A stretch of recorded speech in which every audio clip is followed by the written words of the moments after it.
சர்வதேச புது கிருபை திருப்பணிகள் வழங்கும் விண்ணொளி. ஆண்டவராகிய இயேசு கிறிஸ்துவின் இனிய நாமத்திலே உங்கள் ஒவ்வொருவருக்கும் அன்பு காலை வணக்கத்தை தெரிவித்துக் கொண்டு இன்றைய விண்ணொளி நிகழ்ச்சிக்கு உங்களை அழைக்கிறேன். எப்படி இருக்கிறீர்கள் அன்பு சகோதர சகோதரிகளே? மீண்டும் உங்களை சந்திப்பதிலே மிகுந்த மகிழ்ச்சி. விண்ணொளி என்னும் இந்த 15 நிமிட நேர காலை சிந்தனை நிகழ்ச்சியை சனி ஞாயிறு தினங்களில் காலை 6:45க்கும் திங்கள் முதல் வெள்ளி வரை காலை 7:45க்கும் festaudio.net என்னும் இணையத்திலே ஒளி வடிவாகவும், ஸ்மார்ட் போன்ஸ் தொலைபேசியிலே LTR.FM வாயிலாகவும், வைஃபை வானொலி வாயிலாகவும் ஒலி வடிவாக நீங்கள் கேட்டு இந்த நிகழ்ச்சியிலே கலந்து கொள்ளலாம். இதை தவிர வியாழக்கிழமைகளிலே மாலை 5 மணிக்கு விண்மலர், சின்னஞ்சிறு விண்மீன்கள் போன்ற அரை மணி நேர நிகழ்ச்சிகளையும் கூட நீங்கள் பார்த்தும் கேட்டும் பயனடையலாம். வெள்ளிக்கிழமைகளில் பிற்பகல் 4 மணிக்கு ஹோலி காட் எனும் டிவியிலும் எமது அரை மணி நேர நிகழ்ச்சி ஒன்றை பார்த்து பயனடையலாம் என்பதையும் அறிய தருகிறேன். ஆம், இந்த நாளிலும் கூட நாம் இந்த நாளை ஒரு ஆசீர்வாதமான நாளாக கண்டடையும்படியாக ஆண்டவராகிய இயேசுவின் பாதத்திலே வந்திருக்கின்றோம். ஆகவே அவர் ஒருபொழுதும் நம்மை வறுமையாய் திருப்பி அனுப்ப மாட்டார். அவரிடத்திலே வந்தவர்கள் பெற்றுக்கொள்ளாமல் போனது கிடையாது. ஏனென்றால் அவர் எந்த நிபந்தனையும் இன்றி நம்மை ஆசீர்வதிக்க காத்திருக்கின்ற ஒரு அன்பு தெய்வம். ஆகினாலே அவரை நோக்கி பார்க்கும்படியாக நீங்கள் வரும்படியாக இப்படி அன்போடு அழைக்கிறேன். அந்த நேரத்திலே கூட இந்த நிகழ்ச்சி நமக்கு ஒரு பயனுள்ள ஒரு நிகழ்ச்சியாக இருக்க போகிறது என்று நம்பி அவருக்கு நன்றி கூறி இந்த நிகழ்ச்சியை அவரிடத்தில் ஒப்புக் கொடுப்போமா? எங்கள் பரம தகப்பனே, இதோ இந்த நிகழ்ச்சியை கேட்கும்படியாக பார்க்கும்படியாக அப்பா ஆயத்தமாகி நிற்கின்ற இந்த அடியார்கள் ஒவ்வொருவரையும் நீங்கள் பெயராக அறிவீர்கள். ஏனென்றால் ஆண்டவரே, இவர்கள் ஒவ்வொருவரும் இந்த உலகத்திலே உருவாக்கப்பட்ட அந்த நேரத்திலிருந்து இவர்களை அறிந்தவராயிருக்கிறீர்கள். ஆகினாலே தகப்பனே, இவர்கள் இப்பொழுது என்ன கஷ்டத்துக்கூடாக போய்கொண்டிருக்கிறார்கள், இவருடைய தேவை என்ன என்பதையெல்லாம் அப்படியே அறிந்த வண்ணமாக நீங்கள் காணப்படுகிறீர்கள். ஆகினாலே தகப்பனே, இவர்கள் சோர்ந்து போக வேண்டிய அவசியம் இல்லை. ஒருவேளை இந்த நாளிலே எந்த விதமான குறையும் இல்லாமல் ஒருவேளை வாழ்ந்து கொண்டிருக்கவும் கூடுமப்பா. ஆனால் தகப்பனே, எதிர்காலத்தை குறித்து ஆண்டவரை இவர்கள் எந்த விதத்திலையும் கலங்கி தவிக்க வேண்டிய அவசியம் இல்லாதபடிக்கு ஏற்ற ஆலோசனைகளை இவர்களுக்கு சொல்லி நீங்கள் அவர்களை வழிநடத்த காத்து கொண்டிருக்கிறபடியால் உங்களை ஸ்தோத்தரிக்கின்றோம். ஆகவே இந்த நாளிலும் அப்பா, இந்த நிகழ்ச்சி கூடாக உங்களுடைய ஆசீர்வாதமான காரியங்களை நாங்கள் கேட்டு பெற்றுக்கொள்ள போகிறோம். அதற்காக நன்றி கூறி எல்லாவற்றையும் உங்களுடைய கருத்தில் ஒப்புக் கொடுத்து எங்களுடைய ஆண்டவராகிய இயேசுவின் நாமத்திலேயே எல்லாவற்றையும் ஏறெடுத்து நிற்கிறோம். எங்கள் நல்ல பரம தகப்பனே. ஆமேன், ஆமேன், ஆமேன்.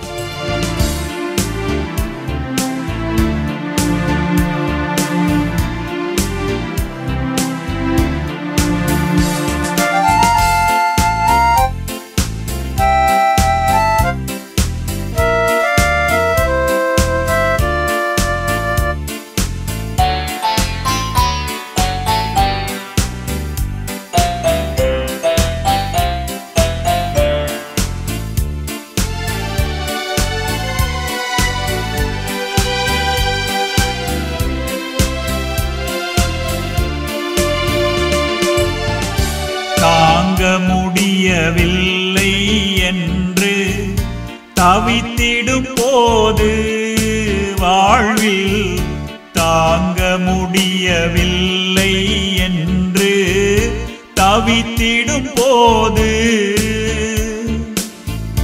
தாங்கிடுவேன் வலக்கரத்தாலே என்றவருண்டு. வலக்கரத்தாலே என்றவருண்டு. துதி செய் நீ என் மனமே, துதி செய் நீ என் மனமே. ஆமன்பு சகோதர சகோதரிகளே, வாழ்க்கையிலே பலவிதமான துன்பங்கள் நம்மை சூழ்ந்திருக்கின்ற பொழுது ஏன் எனக்கு இந்த வேதனை, ஏன் எனக்கு இந்த சோதனை என்று கேட்கத்தான் தூண்டுகிறது அல்லவா? ஆம், நிச்சயமாக இந்த நேரத்திலே கூட அப்படியான ஒரு கேள்விக்குறியோடு கூட இந்த நிகழ்ச்சியை பார்க்கும்படியாக அல்லது கேட்கும்படியாக நீங்கள் ஆயத்தப்பட்டிருக்கிறீர்கள். ஆம், உங்களுடைய சகல பிரச்சனைகளுக்கும் கேள்விகளுக்கும் விடையை கொண்டு வர ஆண்டவராகிய இயேசு வல்லவராயிருக்கிறார். ஏன் தெரியுமா? ஆம், அவர் இந்த உலகத்தை படைத்தவர். ஆகவே அவருக்கு எல்லா வல்லமையும் உண்டு. அவரால் முடியாத காரியம் எதுவுமே கிடையாது. ஆகவே அவரால் உங்களை விடுதலையாக்க முடியும், உங்களுடைய தேவைகளை சந்திக்க முடியும், உங்களுடைய பிரச்சனைகளுக்கு அவர் தீர்வை கொண்டு வர முடியும். ஆகவே அந்த நம்பிக்கையோடு கூட இன்றைய சிந்தனைக்கு நாம் கடந்து செல்வோமாம். கடந்த நாளிலே, நேற்றைய தினத்திலே நாம் இந்த மாற்கு என்கிற பகுதியிலே 5ஆம் அதிகாரத்தில் நாம் ஒரு பெண்ணை குறித்து நாம் பார்க்க ஆரம்பித்திருந்தோம்.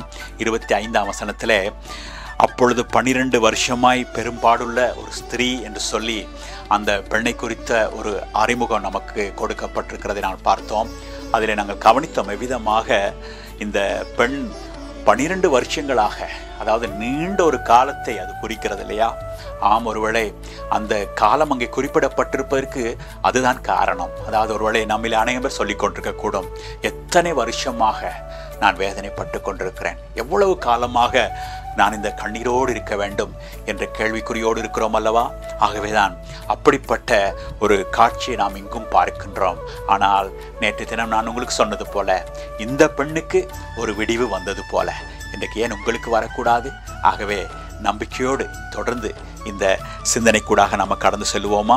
நாம் இப்பொழுது 26ஆம் வசனத்துக்கு நாம் வருவோம் என்று சொன்னால், இன்னும் ஒரு காரியம் இந்த பெண்ணை பற்றி நமக்கு சொல்லப்பட்டிருக்கிறது. பாருங்கள், இந்த பெண்ணுடைய இந்த பின்னணி மிகவும் முக்கியமானதாக இருக்கிறது. ஏனென்றால் ஒருவேளை நம்மில் அனைவருடைய வாழ்க்கையை இது பிரதிபலிக்கிறதாய் காணப்படுகின்றது. ஆகவே தான் நாம் நம்பிக்கையோடு கூட காணப்படலாம்.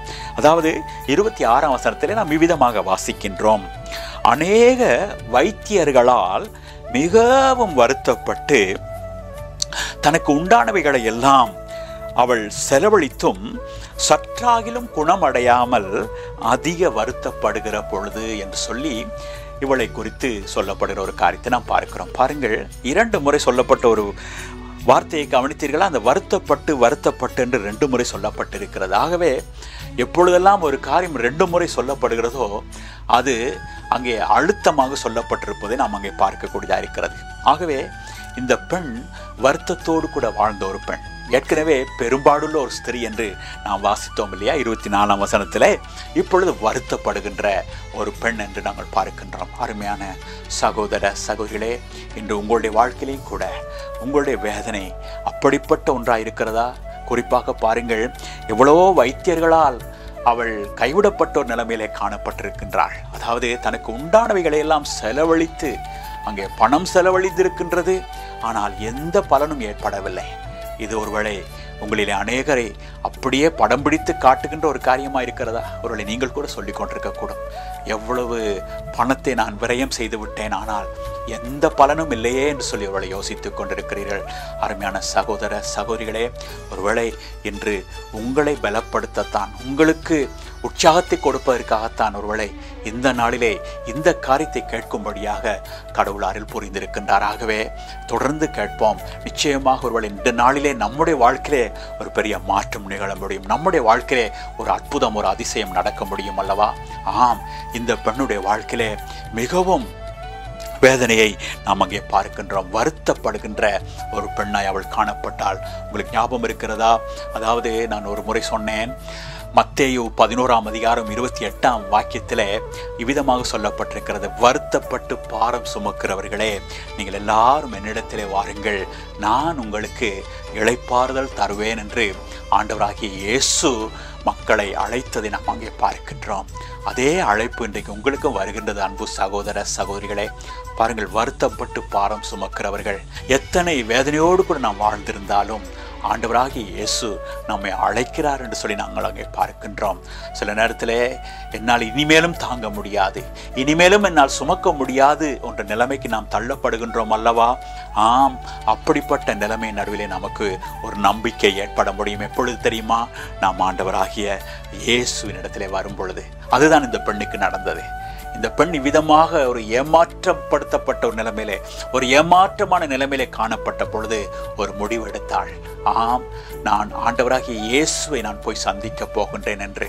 அருமையான சகோதர சகோதரிகளே, அவள் எடுத்த அந்த முடிவிலே தான் அவளுடைய எதிர்காலமே தங்கியிருந்தது என்று நாங்கள் பார்க்கின்றோம். சில நேரத்தில் நாம் எடுக்கின்ற தீர்மானங்கள் மிகவும் முக்கியமானதாக இருக்கின்றது. நம்பிக்கையோடு எடுங்கள் அருமையான சகோதர சகோதரிகளே. ஆண்டவராகிய இயேசுவினிடத்திலே வந்தவர்கள் ஒரு பொழுதும் வெட்கப்பட்டு போனதில்லை. அவர்கள் அவரிடத்திலே என்னத்தை எதிர்பார்த்து வந்தார்களோ அதை பெற்றுக்கொண்டார்கள். ஆகவே இன்றைக்கு நீங்களும் பெற்றுக்கொள்ள முடியும்.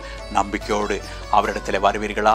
ஆம், இந்த நாளிலே இந்த நல்ல செய்தி உங்களுக்கு வருகின்றது. ஒருவேளை இவ்வளவு காலமாக நீங்கள் பலவிதமான செய்திகளை கேட்டு கேட்டு நீங்கள் சோர்ந்து போய் விட்டீர்கள். பலரை நம்பி நீங்கள் ஏமாற்றம் அடைந்து விட்டீர்கள். ஆனால் இன்றைக்கு இந்த ஆண்டவராகிய இயேசுவை நம்பி வரும்படியாக உங்களுக்கு அழைப்பு வருகிறது. ஆகவே அவரிடத்தில் வருவீர்களா? நிச்சயமாக நீங்கள் ஏமாற்றப்பட மாட்டீர்கள்.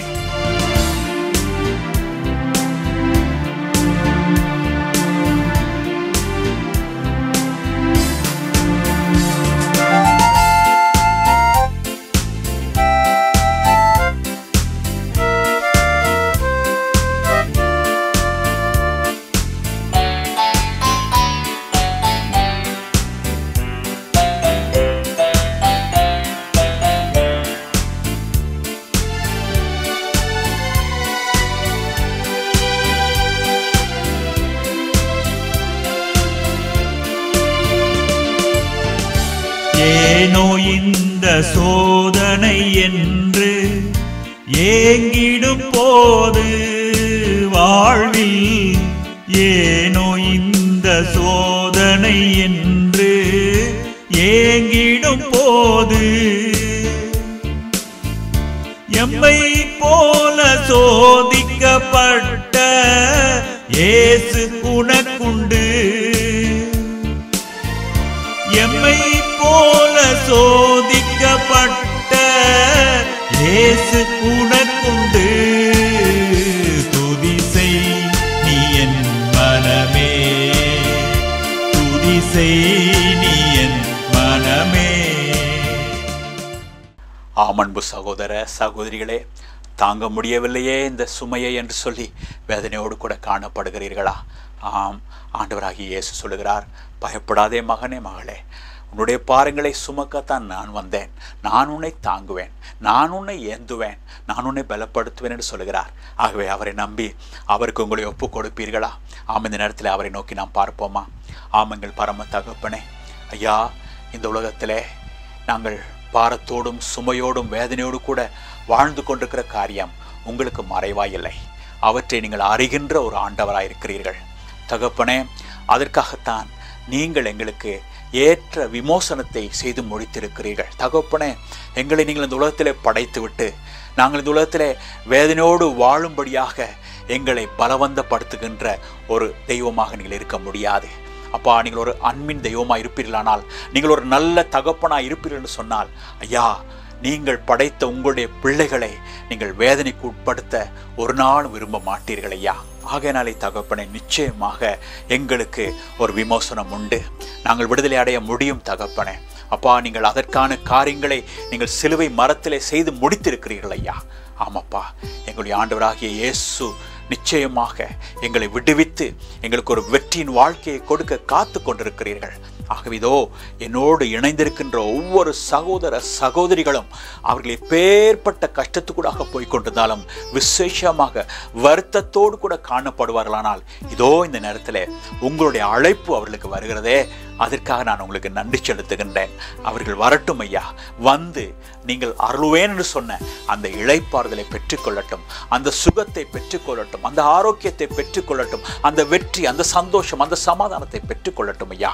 ஆம் பரம தகப்பனே, இவர்கள் யாவரையும் இந்த நேரத்தில் உங்களுடைய கருத்திலே நான் ஒப்பு கொடுத்து விட்டேன். நீங்கள் பொறுப்பெடுத்துக் கொண்ட தயவுக்காய் உங்களுக்கு நன்றி கூறி, இவருடைய வாழ்க்கையிலே வரப்போகிற அந்த விடுதலைக்காக, அந்த வெற்றிக்காக, அந்த செழிப்புக்காக, அந்த சுகபலத்துக்காக உங்களுக்கு நான் முன்கூட்டியே நான் நன்றி கூறி இவர்களை உங்களுடைய கருத்திலே ஒப்பு கொடுத்து விட்டேன் ஐயா. நீங்கள் பொறுப்பெடுத்ததுக்காய் ஸ்தோத்திரம். எங்களுடைய ஆண்டவராகிய இயேசுவின் நாமத்திலேயே எல்லாவற்றையும் கேட்டு நிற்கிறோம் எங்கள் நல்ல பரம தகப்பனே. ஆமேன், ஆமேன், ஆமேன். அன்பு சகோதர சகோதரிகளே, மீண்டும் நாளைய தினம் மறுபடியுமாக மற்றும் ஒரு விண்ணொளியிலே உங்கள் அனைவரையும் சந்திக்கும் வரையில் உங்கள் யாவருக்கும் கர்த்தருடைய ஆசீர்வாதத்தை நிறைவோடு கூட கூறிக்கொண்டு நன்றியோடு விடை பெற்றுக் கொடுக்கின்றேன்.